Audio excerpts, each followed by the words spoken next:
আসসালামু আলাইকুম। আমার নাম মোহাম্মদ সালমান। আমি কুমিল্লা জেলা হোমনা থানা থেকে এসেছি। এখানে আসার পর থেকে আমি একটা জিনিস অনুভব করলাম যে এখানে যেভাবে ক্লাস করানো হয়, থিওরি ক্লাসের পাশাপাশি এখানে প্র্যাকটিক্যাল ক্লাসও হয়। আমাদের টেকনিশিয়ানদের সাথেও কাজে পাঠানো হয়, ওইখানে সাইডেও আমরা কাজ দেখতে পারি এবং ওদের কাছ থেকে অনেক কিছু শিখতে পারি। আমি এখানে যে টাকা দিয়ে এসেছি তার চেয়ে অনেক ভালো কিছু শিখেছি। আমি মনে করি অন্য ট্রেনিং সেন্টার থেকে এই ট্রেনিং সেন্টারটা আপনাদের জন্য বেস্ট। আর নতুন যারা কাজ শিখতে চান তাদের উদ্দেশ্যে আমার একটা কথা, এই ট্রেনিং সেন্টারটা সবচেয়ে বেশি বেস্ট।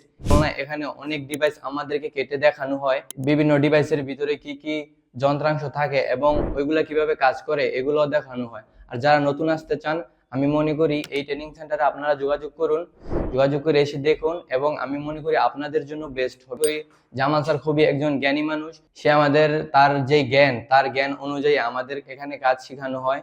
আমি মনে করি জামাল স্যার একজন বেস্ট শিক্ষক, আর সে ছাত্রদের সাথে অনেক ফ্রেন্ডলি আচরণ করে এবং আমি মনে করি তার জন্যই এই কাজগুলো আমরা বেস্ট ভাবে শিখতে পারি।